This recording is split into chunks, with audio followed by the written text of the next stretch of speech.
정의로운 한 사람 덕분에 인생의 나락을 피한 50대 남자입니다. 제 인생에서 가장 어두운 시기에 가장 가까운 곳에 악마의 탈을 쓴 인간이 있었다는 사실을 너무 늦게 알았습니다. 30대 초반 청명한 봄날이었습니다. 대기업 K전자 재무팀에서 대리로 일하던 저는 그날도 평소와 다름없이 결산 자료를 검토하고 있었습니다. 5년차 재무 담당자로서 회사의 재무 흐름을 꿰고 있었기에 눈에 띄는 이상한 거래 내역들이 보였습니다. 처음에는 단순 오류라고 생각했습니다. 하지만 세밀히 살펴볼수록 의도적으로 조작된 흔적이 보였습니다. 수십억 원대의 자금이 허위 계약을 통해 특정 협력업체로 빠져나가고 있었고 그 회사의 대표는 우리 회사 부사장의 친척이었습니다. 서류상으로는 정상적인 계약처럼 위장되어 있었지만 실제 납품된 물품은 계약서의 10%에도 미치지 못했습니다. 더 충격적인 것은 이 비리가 5년 넘게 지속되어 왔다는 사실이었습니다. 양심의 가책을 느낀 저는 고민 끝에 내부 감사팀에 익명으로 제보했습니다. 하지만 2주가 지나도록 아무런 움직임이 없자 회사가 이 문제를 덮으려 한다는 의심이 들었습니다. 결국 용기를 내어 금융감독원에 관련 자료를 첨부해 신고했습니다. 그로부터 일주일 후 금감원 조사관들이 회사에 들이닥쳤고 회사는 발칵 뒤집혔습니다. 금감원 조사가 시작되자 회사 내부에서는 내부 고발자를 찾기 위한 마녀사냥이 시작됐습니다. 누군가 제가 야근 중에 관련 자료를 프린트하는 것을 목격했던 모양입니다. 어느 날 아침 부장님의 냉랭한 눈빛과 동료들의 수군거림 속에서 인사팀으로 호출되었습니다. 회사 기밀 유출이라는 명목으로 즉각적인 사직서 제출을 요구받았습니다. 변명할 기회조차 주어지지 않았습니다. 회사를 나서는 순간 보안팀이 저를 에스코트하듯 따라왔고 개인 소지품만 챙길 수 있었습니다. 10년 넘게 일해온 제 책상을 뒤로 한 채 회사 정문을 나서는 순간의 공허함은 말로 표현할 수 없었습니다. 그날 저녁 뉴스에서는 K전자의 대규모 횡령 사건이 보도되었고 관련자들이 구속되었다는 소식이 전해졌습니다. 정의는 실현되었지만 저에게는 실업자라는 현실만 남았습니다. 퇴사 후 새로운 직장을 찾는 일은 생각보다 훨씬 어려웠습니다. 이력서에 전 직장 퇴사 사유를 물을 때마다 난처했습니다. 정직하게 말하면 말썽꾼으로 낙인 찍혔고 모호하게 답하면 뭔가 숨기는 것처럼 보였습니다. 업계에 소문이 퍼졌는지 면접에서 좋은 반응을 얻다가도 최종 단계에서 번번이 탈락했습니다. 3개월, 6개월. 시간이 흐를수록 저축은 바닥을 드러냈고 전세 보증금 대출 이자와 생활비는 쌓여갔습니다. 아내는 겉으로는 괜찮다고 했지만 밤마다 끙끙 앓는 소리가 들렸습니다. 5살 아들은 아빠, 오늘은 왜 회사 안 가? 라고 물을 때마다 가슴이 찢어졌습니다. 결국 아내는 패스트푸드점 아르바이트를 시작했고 저는 밤에는 택시기사로 낮에는 구직 활동을 이어갔습니다. 한겨울 난방비를 아끼기 위해 전기장판 하나로 가족 모두가 웅크려 자던 날 저는 내부 고발이 과연 옳은 선택이었는지 처음으로 의심했습니다. 정의를 위해 목소리를 높였지만 그 대가로 가족 모두가 고통받고 있었기 때문입니다. 그날 밤 오랜만에 소주 한 병을 마시며 한강변을 홀로 걸었습니다. 차가운 바람이 얼굴을 때릴 때마다 막막한 미래에 대한 두려움이 밀려왔습니다. 그렇게 퇴사 후 9개월 생활고에 시달리며 희망의 끈을 놓을 뻔했던 순간 대학 동기 정민호의 연락을 받게 되었고 그것이 제 인생의 새로운 전환점이 되었습니다. 퇴사 후 10개월째 연락이 뜸했던 대학 동기 정민호로부터 갑작스러운 전화가 왔습니다. 컴퓨터공학과 동기였던 그는 졸업 후 스타트업 업계에서 고군분투하다가 3년 전 테크노바라는 작은 소프트웨어 개발 회사를 창업했다고 했습니다. 서울 강남의 한 오피스텔 지하에 조그만 사무실이 전부였지만 그의 목소리에는 열정이 가득했습니다. 야, 김현우. 너 회계 전문가잖아. 우리 회사 재무 담당자가 필요한데 관심 있어? 솔직히 대기업 연봉 수준은 못 줘. 하지만 장기적으로 같이 성장할 사람이 필요해. 처음에는 망설였습니다. 그의 회사는 직원이 8명 뿐인 작은 벤처기업이었고 제한된 급여는 이전 회사의 절반 수준이었기 때문입니다. 하지만 9개월간의 실업 상태에서 더 이상 선택지가 많지 않았고 무엇보다 정 사장의 진심 어린 태도가 마음을 움직였습니다. 첫날 출근했을 때 사무실은 제가 상상했던 것보다 더 초라했습니다. 낡은 책상과 중고 컴퓨터, 칸막이도 없는 개방형 공간이었습니다. 하지만 직원들의 눈빛은 살아있었고 회사의 분위기는 활기찼습니다. 정 사장은 제게 CFO 최고 재무 책임자라는 거창한 직함을 주었지만 실제로는 모든 일을 해야 했습니다. 회계, 세무, 인사관리 심지어 가끔은 사무실 청소까지 도맡아 했습니다. 현우야, 미안하다. 지금은 힘들지만 1년만 견뎌봐. 우리 곧 대형 프로젝트 따낼 거야. 정 사장의 약속은 허언이 아니었습니다. 6개월 후 테크노바는 한 대기업의 AI 기반 물류관리 시스템 개발 프로젝트를 수주했습니다. 밤샘 작업이 일상이 되었고 주말이라는 개념도 사라졌습니다. 저는 프로젝트 자금 관리와 함께 투자 유치를 위한 사업 계획서 작성에 몰두했습니다. 정 사장의 기술적 전문성과 제 재무 지식이 시너지를 내기 시작했습니다. 프로젝트가 성공적으로 완료되자 회사는 급성장했습니다. 직원 수가 8명에서 30명으로 늘었고 강남의 한 오피스 빌딩으로 사무실을 이전했습니다. 저는 공식적으로 부사장 자리에 올랐고 급여도 이전 대기업 수준을 회복했습니다. 정 사장은 의사결정 과정에서 항상 저의 의견을 중요하게 여겼고 중요한 미팅에는 반드시 동석시켰습니다. 현우, 내가 아니었으면 이 회사 진작에 문 닫았을 거야. 내 재무관리 덕분에 우리가 지금까지 올 수 있었어. 회사가 안정되면서 개인 생활도 찾아왔습니다. 퇴사 직후 헤어질 위기까지 갔던 아내와의 관계도 회복되었고 둘째 아이를 가지게 되었습니다. 딸아이가 태어났을 때 정 사장은 회사 전체 회식을 열어 축하해 주었습니다. 그리고 출산 축하금으로 적지 않은 금액을 선물했습니다. 3년이 지나자 테크노바는 업계에서 주목받는 기업으로 성장했습니다. 직원 수백 명, 연매출 200억의 중견기업이 되었고 저는 전략기획이사로서 회사의 핵심 의사결정에 참여했습니다. 어느 날 정 사장은 제게 커피를 마시자며 옥상으로 불렀습니다. 현우야, 우리 상장 준비할 때가 됐다고 생각해. 그런데 이 과정 내가 주도적으로 맡아줬으면 해. 그렇게 시작된 IPO 기업 공개 준비는 1년 반 동안 저의 모든 시간을 앗아갔습니다. 투자은행, 회계법인, 법무법인과의 끝없는 미팅과 실사 대응으로 밤낮이 바뀌었습니다. 그 과정에서 정 사장은 저에게 회사 지분 5%를 부여했습니다.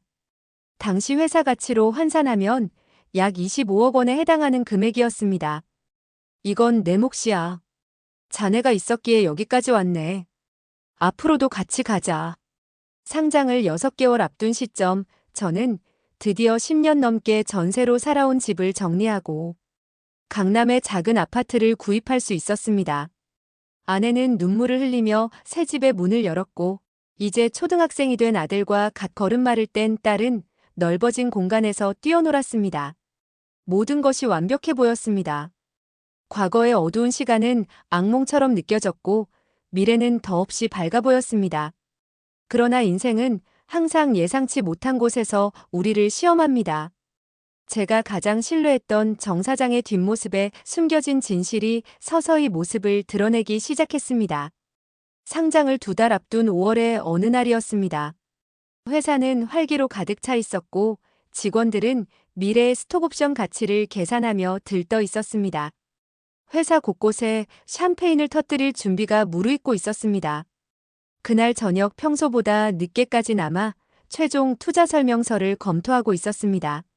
사무실은 이미 텅 비어 있었고 저만이 불 켜진 사무실에 홀로 남아 있었습니다. 엘리베이터를 향해 걸어가는데 회계팀에 2달 전 입사한 신입사원 박지원이 주차장 입구에서 망설이듯 서 있었습니다. 이사님, 잠시 시간 괜찮으실까요? 그녀의 목소리는 떨리고 있었고 안색은 창백했습니다. 처음에는 개인적인 고민이 있는 줄 알았습니다. 조용한 카페로 자리를 옮기자 그녀는 주변을 살피더니 작은 목소리로 말했습니다. 이사님, 회사 재무제표 믿지 마시고 직접 확인해 보세요. 특히 해외 자회사 계정을 면밀히 살펴보셔야 해요. 순간 머리가 멍해졌습니다. 당황스러워하는 제게 그녀는 급하게 말을 이었습니다.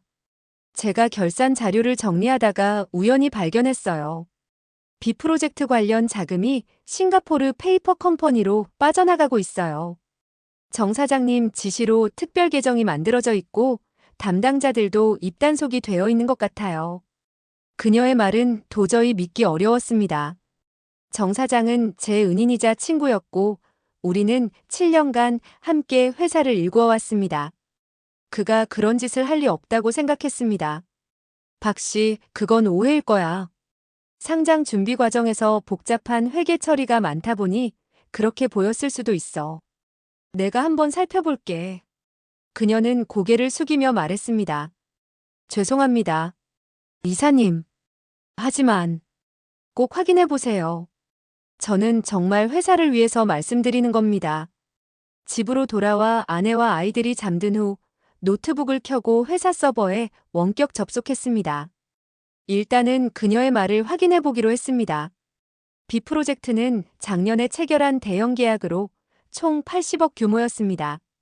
관련 계정을 하나하나 검토하기 시작했습니다. 처음에는 아무것도 발견하지 못했습니다.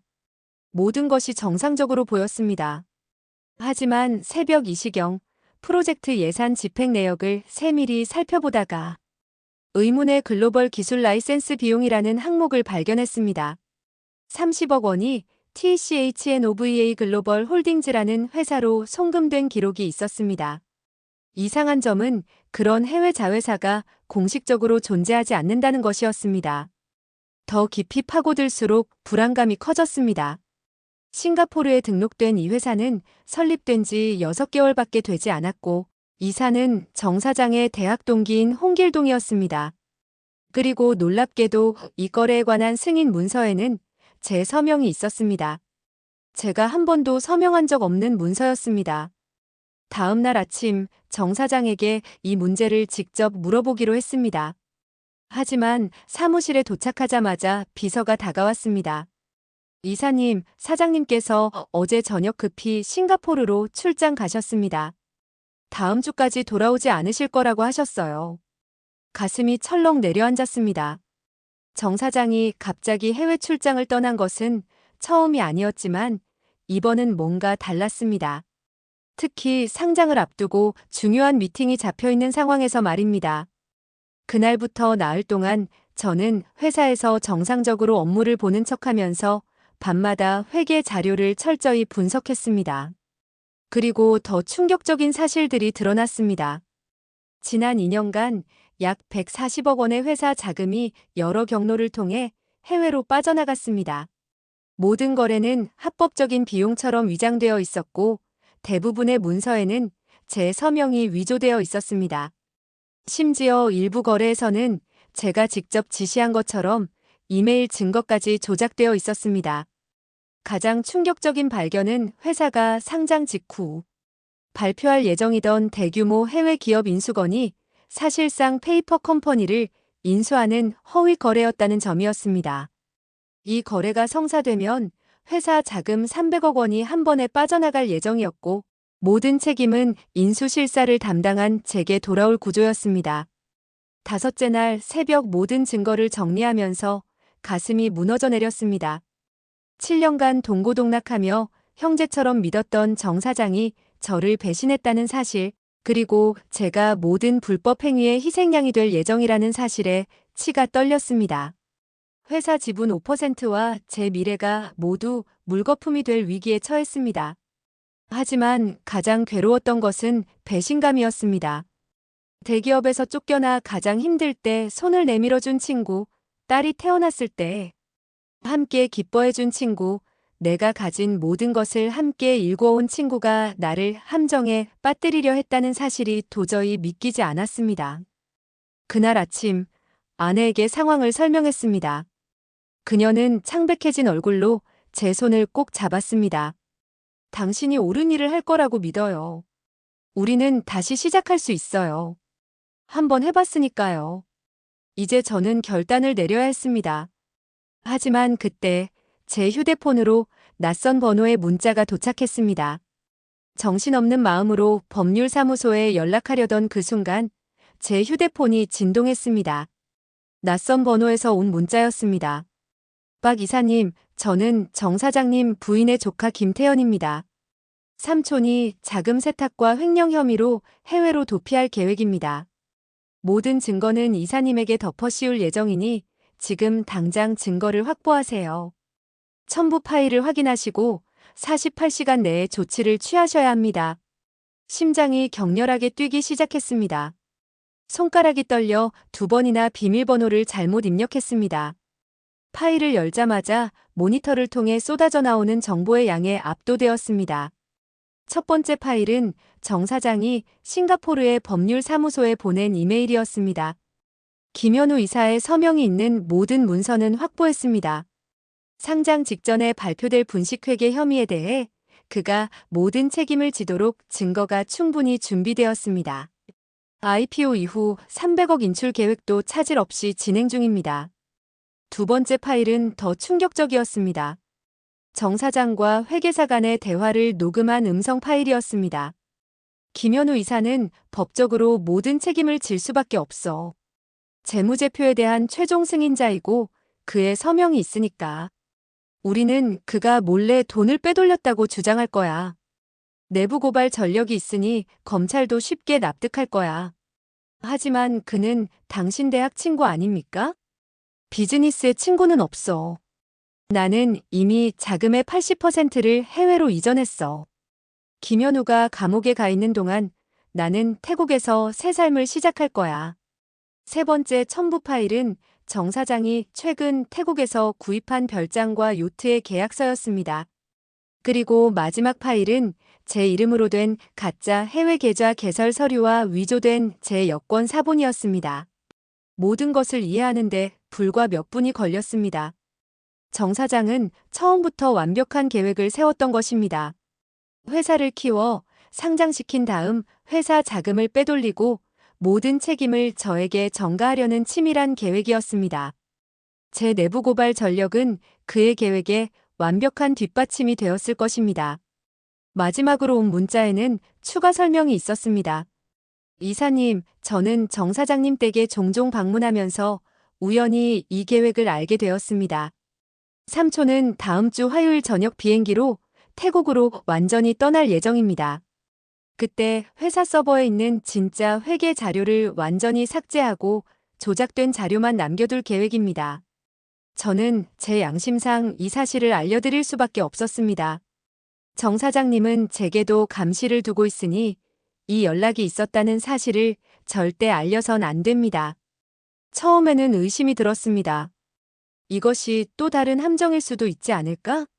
하지만 첨부된 이메일과 녹음 파일의 진위를 의심할 수 없었습니다.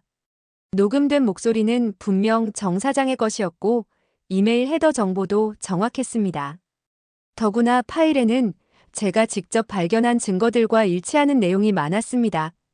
누군가 이런 상세한 내용을 조작하기는 불가능했습니다. 희미한 가능성이었지만 이 정보가 진짜라면 제게는 단 하나의 기회가 주어진 것입니다. 시계를 보니 새벽 3시였습니다. 아내를 깨워 모든 상황을 설명했습니다. 그녀는 충격에 빠졌지만 곧 냉정함을 되찾았습니다. 지금 바로 행동해야 해요. 당신은 그 어떤 불법도 저지르지 않았어요. 정의는 당신 편이에요. 그날 아침 저는 가장 신뢰할 수 있는 회계팀 직원 2명과 IT 담당자를 불러 비밀리에 모든 증거를 확보했습니다. 그리고 즉시 금융감독원과 검찰에 내부 고발장을 제출했습니다. 이번에는 제 이름과 얼굴을 내걸고 당당하게 신고했습니다. 검찰은 신속하게 움직였습니다. 정 사장이 귀국하는 날 공항에서 체포되었고 회사 전체가 압수수색을 당했습니다. 그의 얼굴에서 모든 혈색이 사라졌을 때 저는 그를 직접 마주했습니다.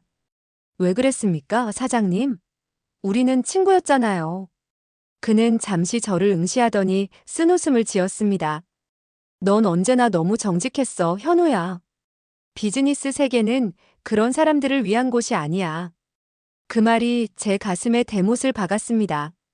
정 사장이 검찰에 연행되는 모습을 보며 7년간의 우정과 신뢰가 한순간에 무너지는 것을 지켜봐야 했습니다.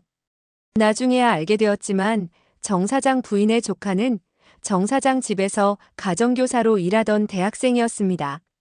그는 우연히 정 사장의 대화를 엿듣게 되었고 저를 함정에 빠뜨리려는 음모를 알게 된 것이었습니다. 그의 양심적인 결단이 아니었다면 저는 지금쯤 모든 범죄의 희생양이 되어 감옥에 있었을 것입니다. 이 모든 사건은 제게 큰 교훈을 남겼습니다.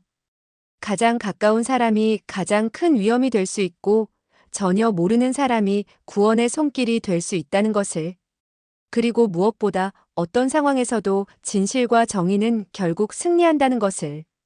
정 사장의 조카가 보내준 증거는 제 운명을 완전히 바꿔놓았습니다.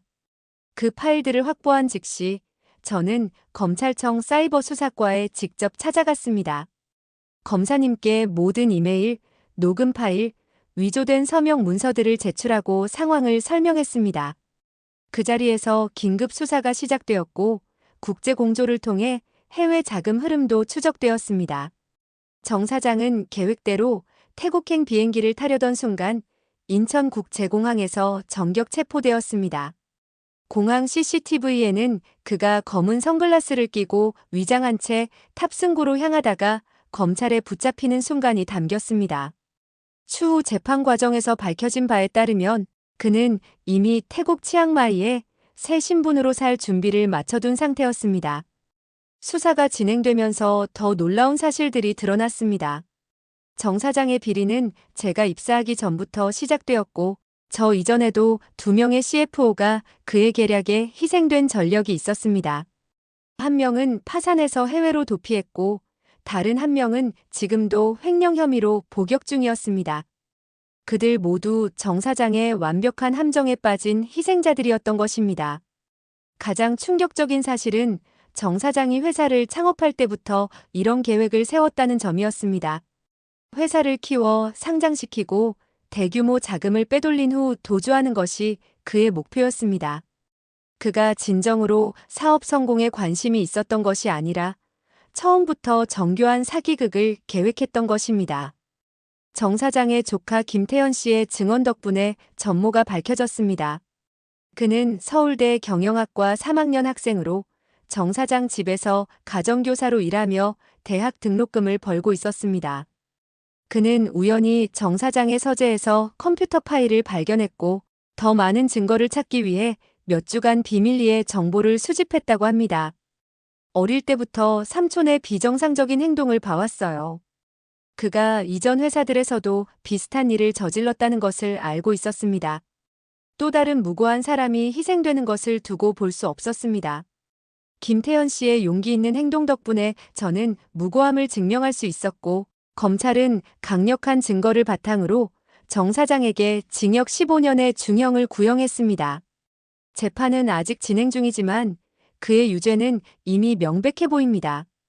회사는 큰 위기에 직면했지만 다행히 투자자들과 직원들의 지지를 받아 새로운 출발을 할 수 있었습니다. 임시 주주총회에서 저는 새로운 대표이사로 선임되었고 회사의 모든 비리를 투명하게 공개하며 재건에 나섰습니다. 상장 계획은 1년 연기되었지만 오히려 이 위기를 통해 더 튼튼한 기업, 윤리와 투명한 경영 시스템을 구축할 수 있었습니다. 제가 가장 먼저 한 일은 정의로운 경영 원칙을 수립하는 것이었습니다. 모든 재무거래는 이중 검증 시스템을 통과해야 하며 내부 고발자 보호 제도를 강화했습니다. 매년 회사 수익의 1%를 정의로운 경영 기금으로 조성하여 내부 고발자와 기업, 윤리를 연구하는 기관에 기부하고 있습니다. 작년 마침내 회사는 성공적으로 상장되었고 시장에서 가장 투명한 기업 중 하나로 평가받고 있습니다. 김태현 씨는 대학 졸업 후 저희 회사의 준법 감시인으로 영입되어 기업 윤리와 투명성을 감시하는 부서를 이끌고 있습니다. 20년 지기 친구라고 믿었던 정 사장의 배신은 제게 크나큰 상처를 남겼습니다. 그를 신뢰했던 날들, 함께 회사를 일궈온 시간들이 모두 거짓이었다는 사실을 받아들이기까지 많은 시간이 걸렸습니다. 상담 치료를 받으며 배신의 아픔을 이겨내야 했고, 사람에 대한 신뢰를 회복하는데 오랜 시간이 필요했습니다. 하지만 이 경험을 통해 얻은 가장 소중한 교훈은 세상에는 여전히 정의를 위해 기꺼이 위험을 감수하는 용감한 사람들이 있다는 것입니다. 김태현 씨처럼 자신의 안전을 위협받을 수 있음에도 불구하고 옳은 일을 선택한 사람들 덕분에 우리 사회는 여전히 희망이 있습니다. 저는 이제 정의로운 경영자로서 그리고 한 사람의 시민으로서 다른 이들의 위기에 손을 내밀고 있습니다. 매년 기업 윤리와 내부 고발자 보호에 관한 강연을 하고 비슷한 상황에 처한 이들에게 법률 지원을 제공합니다. 무엇보다 우리 회사에서는 어떤 직원도 진실을 말하는 것에 두려움을 느끼지 않도록 문화를 만들어가고 있습니다. 인생에서 가장 가까운 사람이 가장 큰 위험이 될 수 있고 전혀 모르는 사람이 구원의 손길이 될 수 있다는 진리를 저는 결코 잊지 않습니다. 세상엔 여전히 선한 사람들이 있고 그들의 작은 용기가 누군가의 인생을 완전히 바꿀 수 있다는 것을 매일 기억합니다. 그리고 이제는 제가 그런 사람이 되고자 노력합니다.